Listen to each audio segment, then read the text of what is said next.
Now, when we talk about the country of South Korea and the US, one country that we have to bring into the conversation, which is North Korea, given the fact today that this country under current leader Kim Jong-un has been very active in terms of missile testing.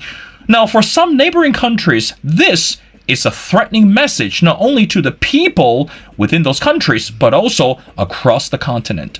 And what about these political changes under Kim Jong-un today? How should we understand this ongoing military exercise under Kim Jong-un? And how about China? Does China play a very active role in manipulating the situation with Korea as well?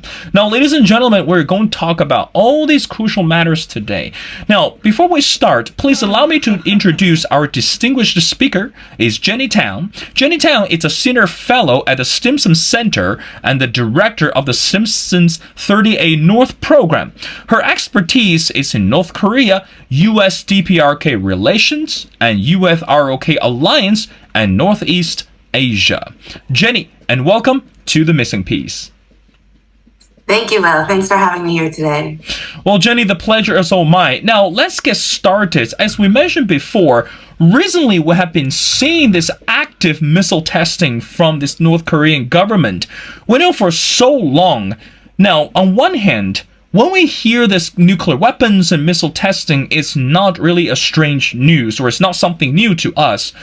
But lately, given the fact that North Korea is on this unstoppable train in terms of missile testing one after another, and meanwhile, the country of South Korea and US are also practicing this military exercise as well. Help us to understand what is the message directly behind North Korea's ongoing missile testing, and how should we understand current political and also this military power under Kim Jong-un? Well, I think it's first important to separate what we're seeing now versus what we saw earlier in the year. And this has been a year of unprecedented number of missile tests, of North Korea conducting an unprecedented number of missile tests. What we saw from January to, say, May, for instance, was about 30 missile tests. And this was the normal developmental cycle kind of testing, right? Like they were introducing new systems, they would test them until they were happy with the performance. They'd check it off the list and move on once it was ready for operational deployment. What we're seeing now is very political. And this is in direct response to US and South Korea resuming large-scale live-fire exercises. This used to be common practice, prior to 2018. And the size of the exercises would vary a little bit depending on the political situation, but it was very common a couple times a year to have these live-fire, large-scale exercises in order to help practice the kind of coordination that would be needed in case of conflict or emergencies, right?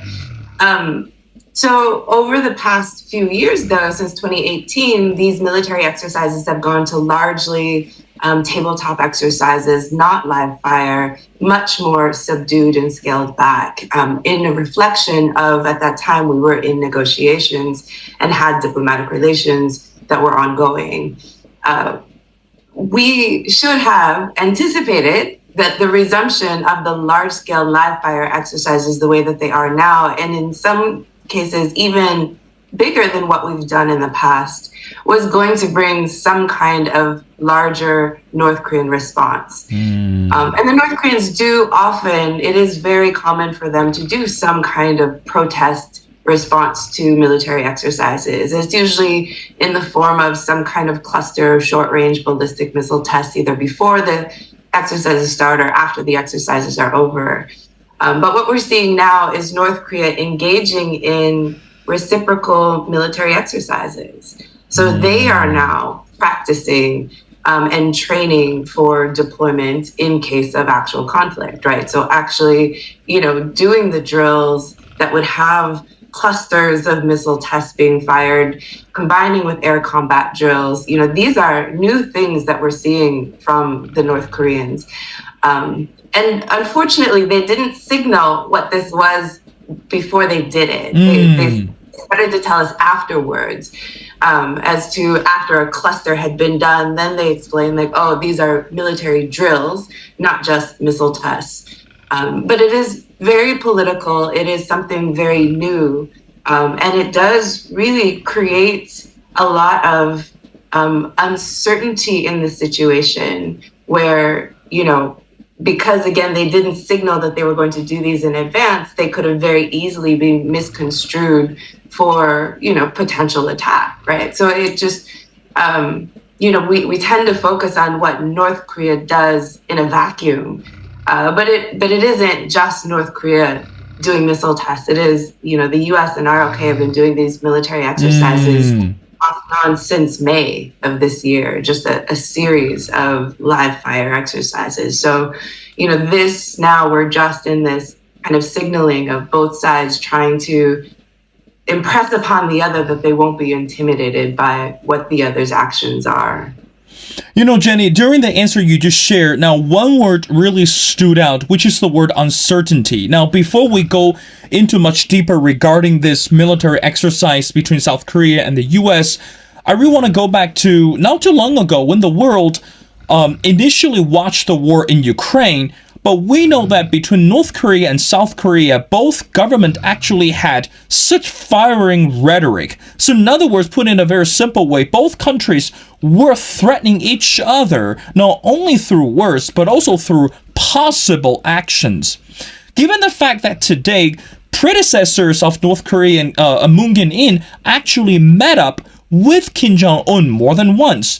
And at that moment, during that period, people in both countries, and even though the whole world was hoping that this so-called reunification or so-called harmonious relationship is going to dial down the tension for North Korean continued threat with the nuclear weapons.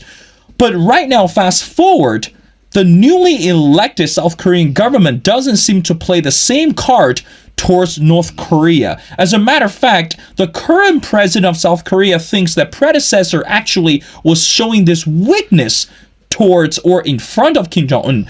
So again, Jenny, you're the expert. Help us to understand what should we make out between the relationship between the two countries, North Korea and South Korea at this moment. And can we see that South Korea today is actually facing much greater threat from North Korea compared with the U.S.?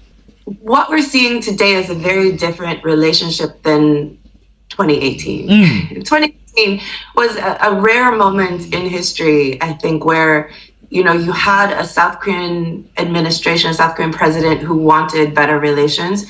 And the North Koreans saw value in that and decided to engage with that process. Moon Jae-in opened the door, provided, a non-security opening to start the discussions through the Olympic participation.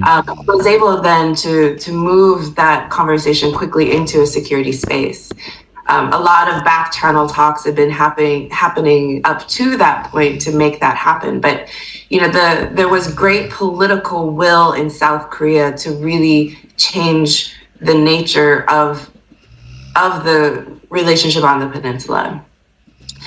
The problem was during the diplomatic process, what Moon Jae-in was committing to on this inter-Korean agenda required international cooperation to implement. And he didn't have the international cooperation before he committed it. And throughout the process, he tried incredibly hard, but he was unable to receive the kind of cooperation that was needed in order to actually move forward on most of what South Korea had promised in the Panmunjom Declaration, for instance, the things that would actually benefit the North Koreans. And you saw this a lot during 2018, 2019, where Kim Jong-un kept making statements that were urging President Moon to not let other countries interfere in inter-Korean affairs, to make good on what it was the two Koreas said they were going to do.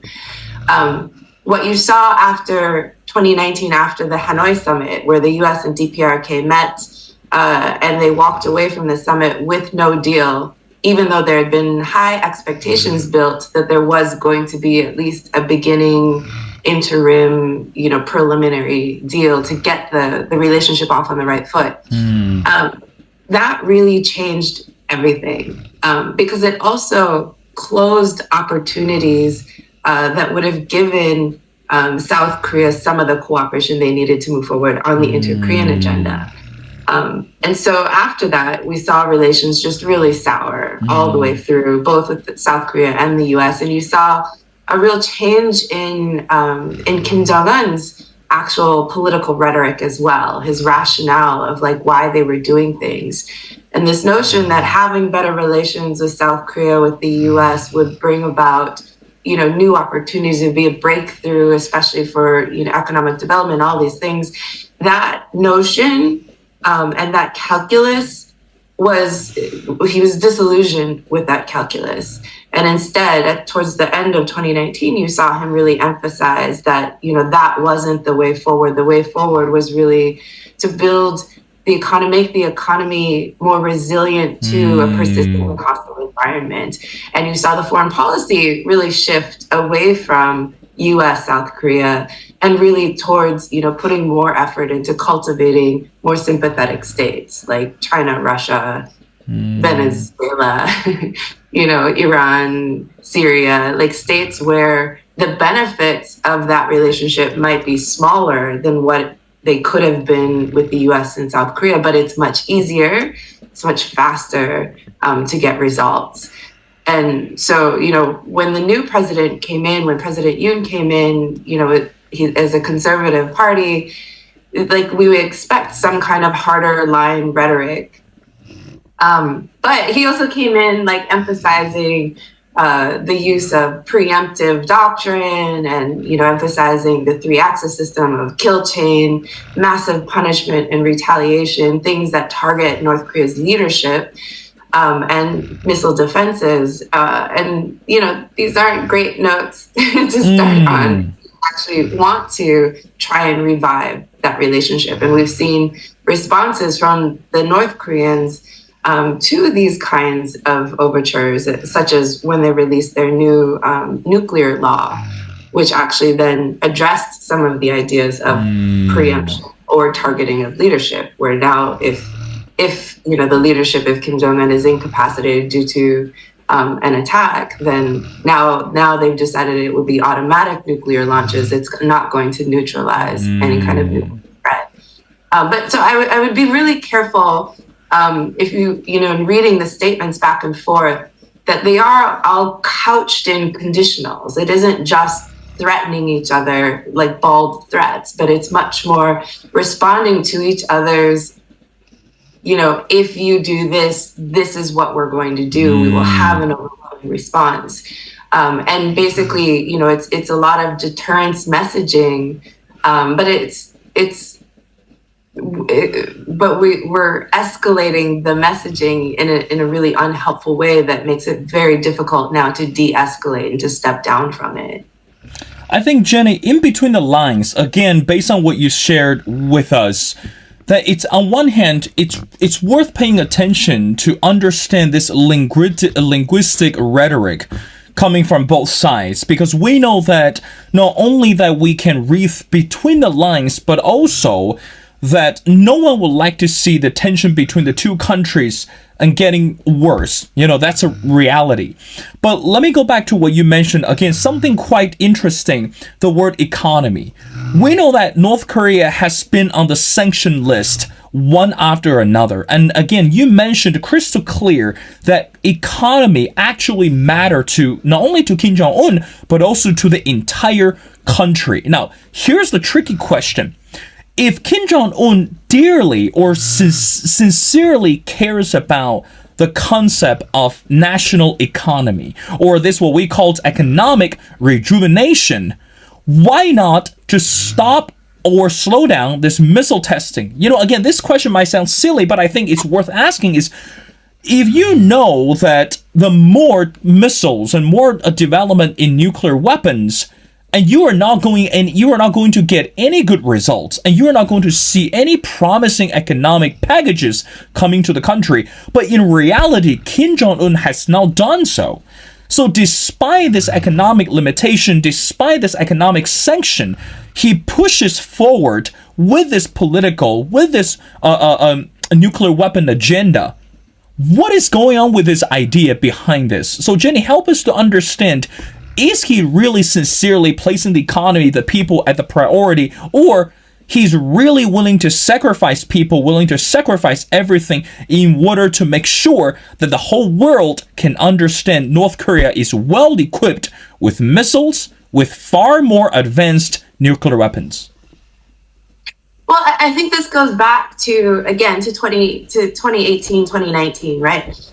If Kim Jong-un does not believe that it's possible for sanctions to be lifted, then what does it matter, right? Like, if he continues to test, we'll get sanctions. If he doesn't test, we still get sanctions, right?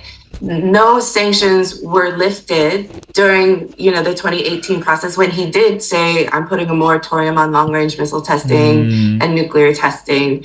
And the North Koreans did do a number of unilateral moves up front to show that they really did see value in this diplomatic process and to create momentum for the diplomatic process. But even during that time, additional designations were made, especially in the U.S. on different North Korean entities and everything. It didn't just stop. The U.S. wasn't like, hey, we're just going to stop imposing new sanctions on it because you're not doing the testing right now. And the case has been made, especially that Chinese and Russians had a resolution at the UN Security Council, before all of these missiles started to, before North Korea started to resume missile testing, of like, why don't we lift, especially sanctions in the commercial sector that would, provide avenues for trade to resume. We're talking textiles and seafood.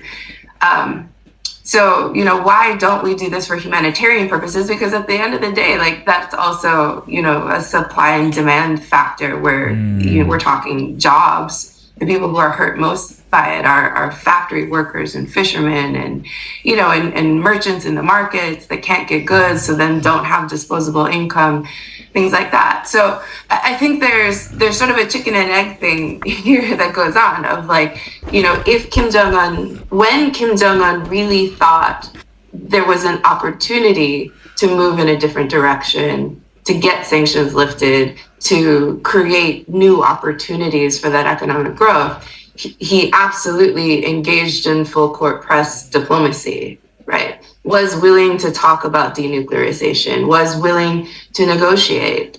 But like I said, after 2019, it was very clear he didn't see that as being realistic anymore. And if he doesn't think it's realistic, right now what you have coming out of the pandemic is, a couple of years of really poor economic performance for the North Koreans because they closed themselves off to the world. And without any control over when that might be alleviated, right? When they might be able to get back on track. But if you're the leader and you've made goals for the defense as well as for the economy, one thing that they are confident that they can make progress on is the military side of things. So I think a lot of it was for domestic political purposes, fulfilling the plan when other parts of the plan are failing. But also look at what's happening in the region. There is an arms race going on in the region. It isn't just North Korea testing missiles. Every country is testing missiles. And the types of weapons that North Korea is pursuing are pretty much on trend with what else is happening in the region. Hypersonic missiles, SLBMs, ICBMs, MIRVs, MARVs, like all of this kind of stuff we focus on North Korea, but everyone is doing it. So the idea that they would now suddenly volunteer to put limits on their own program while the rest of the region, including South Korea, is arming up is also really unrealistic. Jenny, I want to ask the question regarding the credibility of Kim Jong-un today, because for so long that Kim Jong-un has disappeared for a while, and then again within the international community, people were very concerned about the health issue of Kim Jong-un. And then all of a sudden, this person reappeared in front of everybody. Again, he was giving this firing speech and he'll send a message of patriotism to the people in North Korea. But let's go back to the word credibility. Now, we know that throughout the pandemic, pretty much across the continent, every single country faced obstacles. Well, I mean, not only politically, but also culturally and also economically. Now, North Korea is no exemption. But meanwhile, how much do you think that today the people in North Korea can understand or really continue to show this sense of loyalty to the regime or to the Kim Jong-un, this person, or to this family dynasty? So in other words, because again, people are not stupid in reality. You know, on one hand is, hey, listen, my country is great, or my country's move forward. But on the other hand is we're not eating food or we're not getting the economic packages. So in other words, if I can't even survive, how can I show this unmovable or unshakable loyalty to the leader, to the country? So how much do you think that people today in North Korea understand what Koo-un is actually thinking? And do you think that people still can trust the credibility of his political and also this economic strategy? Well, I don't know how much they've actually trusted the policies ever, right? Like this isn't this. I think for the majority of the North Korean people, you know, they just survive. And the type of you know, public the type of control systems that North Korea has in place requires them to comply, whether they believe it or not, right? And most of them are fully aware of the fact that, you know, North Korea is poor and they're poor and other people in other parts of the world live better lives, and that, you know, and that some of it is self-imposed. You know, we hear anecdotal evidence that, you know, they do question, why are we doing all these missile tests when we need, you know, more food, more jobs, more blah, blah, blah. But the system doesn't allow for that kind of you know, any kind of public displays of those dissatisfaction, right? The other thing is that, you know, people in North Korea have very low expectations as to where the economy is going, what success actually looks like. And so when it is lean times like during the pandemic, yeah, I think a lot of them are just really used to having some level of deprivation in their lives, right? So it isn't that everyone is blindly loyal to Kim Jong-un. There definitely are some who are, or some who, you know, understand how to use the system to their advantage. But the control system, the dictatorship has lasted for so long because they know how to keep the people repressed enough where they can be unhappy, but still carry on. Jenny, I want to bring U.S. into the conversation. Again, as we mentioned before, not only for Joe Biden, but I mean for centuries that United States government have been very active in paying attention to this political and also social changes of North Korea. And I believe that previously, even before Donald Trump, correct me if I'm wrong, I believe Bill Clinton was the latest president who actually was willing to negotiate or willing to have this decent conversation with the leaders of North Korea. But meanwhile, fast forward, we're living in the age of 2022. Some experts or scholars still believe that dialogue without preconditions between the two countries could still actually take place. So in other words, U.S. government officials believe that for North Korea, in order to be on the same page, or at least willing to sit down, have a conversation with the United States government, and that could still possible. Now, from your perspective, Jenny, I want to get your reaction is, how effective do you think the dialogue between U.S. government and North Korean government today?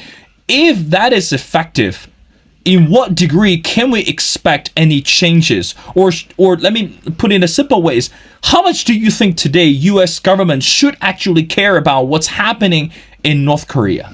I mean, the U.S. should care. I think they do care. The question is, what are they willing to do about it?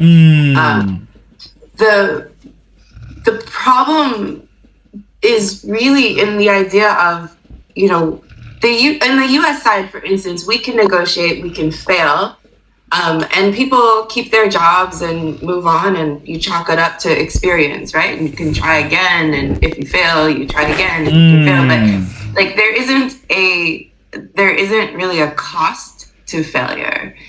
So if we can have negotiations, we want to have dialogue, we need to have dialogue. Right now we don't have dialogue, and there's a lot of uncertainty, and there's a lot of room for misperception, miscalculation that could very easily escalate into a much more dangerous situation. I think the U.S. has to be clearer about what the dialogue is on, right? It's not just about having unconditional talks, but what are we trying to talk about? Because right now, if we're proposing denuclearization talks, it's not going to happen. If we're proposing, for instance, tension reduction talks, maybe, right? And it is something that we need right now. But on the North Korean side, the approach to negotiations and diplomacy is a little different.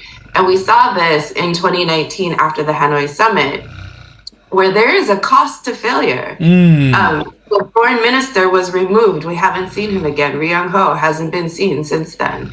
Most of the negotiating team was removed and either demoted or we haven't seen them again. So the idea that they've been tasked with trying to negotiate, that they believed that there was an opportunity there that they could get results, and then the failure of doing so has high personal and professional consequences. And so coming back to negotiations, it's fine for the U.S. to be like, it's unconditional, but unless there's a way to build confidence that there's a reason to come back to negotiations and that results are possible, and especially some short-term results are possible, the North Koreans take a huge risk in coming back, a huge personal risk in recommending to Kim Jong-un, let's try again, right?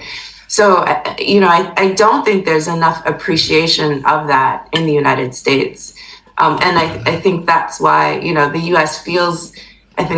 administration feels like it's putting out the right messages, but unfortunately, this kind of vague formulation just doesn't breed any confidence that the talks will result in anything for the North Koreans. Now, we know that today, when we look at the China-U.S. relationship, it's also facing these major obstacles. And given the fact that two leaders are not willing to negotiate or not willing to talk about some of the crucial issues. But I want to bring North Korea continue in this conversation. Jenny, I want to get your reaction is, how much do you think how much do you think that China today can actually help U.S. in terms of manipulating the situation of North Korea? And that's number one. And number two, if China agrees to help U.S. or to support U.S. with the North Korea threat, and what do you think that China won't get in return? I don't actually think there's a big chance that the Chinese and the U.S. will cooperate on this issue. And we've seen this in the past couple of years of just a fundamental different approach to the situation. The Chinese have been very clear that they don't see the value in continuing to use tools like sanctions against the North Koreans. They have not been effective in actually getting North Korea to change its strategic calculus about whether or not it needs or wants nuclear weapons, and instead tends to agitate the situation more. Anytime we impose new sanctions, then North Korea will also do some kind of, belligerent response. And so we get caught up in these cycles, right? The Chinese and Russians, like I said before, have already proposed in the past to lift sanctions in order to have a much more positive impact for humanitarian purposes, for other political purposes. And I think they're might be willing to consider other kinds of punitive measures that aren't sanctions. But the U.S. is so stuck on that. This is what we need to do: try and and squeeze North Korea out, impose sanctions, impose costs on North Korea. And I think that especially given U.S.-China rivalry these days, unless the U.S. was willing to have a more nuanced approach to North Korea, I don't see a lot of room for cooperation on that aspect. Jenny, I want to wrap up our conversation by going to another crucial issue. Again, according to your bio, that previously that you also serve an expert for Freedom House, in the World Index, and you talk about this human rights in North Korea, again, related to projects. Now today, help us to understand, why should we continue to pay attention to this human rights issue in North Korea and how devastating it is today? Is there any way that we can use the human rights as a way to gain more compassion or to gain more fundings in order to really to save the souls of North Koreans? So help us to understand regarding this human rights issue at this moment. I mean, North Korea does have one of the worst human rights records in the world. On the Freedom House, Freedom in the World Index, they have a score of 3 out of 100. I think it's actually second or third worst in the world. We should care. We should care about the people, and especially as a divided country, with South Korea as our ally, and a country that was divided, arbitrarily because of, the Cold War legacy. This is something that, we should care. But the idea that North Korea has a bad human rights record should not necessarily be a reason to not have diplomatic relations. Because if we really want to make progress, if we really want to see progress in North Korea, we need to be pulling them more into the fold. We need to be having the discussions with them, and you can't have the discussions with them unless you have a relationship. And the North Koreans have had an ongoing dialogue, human rights dialogue, with European Parliament for several years. That was a productive dialogue. The North Koreans are willing to talk about it. We've seen in the Universal Periodic Review process on North Korea's human rights record, we've seen the North Koreans, the first time they went through the UPR, completely reject the whole process. The second time they went through it, actually thoughtfully went through the criticisms and recommendations and said, hey, these are actually possible. These are interesting. And these are the ones we reject, right? So, their progress can be made. And we have seen when the markets were good and the market economy was, starting to flourish, there was a loosening of socioeconomic space for people as well. And these were all positive trends that now, because of COVID, because of sanctions, because of failed diplomatic efforts, are starting to retrench back into a more negative space. So, we should be trying to create more channels and more contact with North Korean, to try and get more contact with the North Korean people, and trying to establish dialogues on human rights through various different institutions and avenues, but also recognizing when North Korea does do some level of improvement in order to help promote that relationship and relationship building in order to be able to have the harder discussions with them. Well, Jenny, I couldn't agree with you more, because we know that today, not only for this political purposes, but also as a humanitarian aspect, that we do need to understand why people are actually suffering in North Korea. And also, I believe some of the souls are actually looking for ways to break out these changes in order to live a better life. Well, ladies and gentlemen, it's my great honor to speak to Jenny Tao. And again, Jenny is a senior fellow at the Stimson Center, and she's the director of Stimson's 30A North program.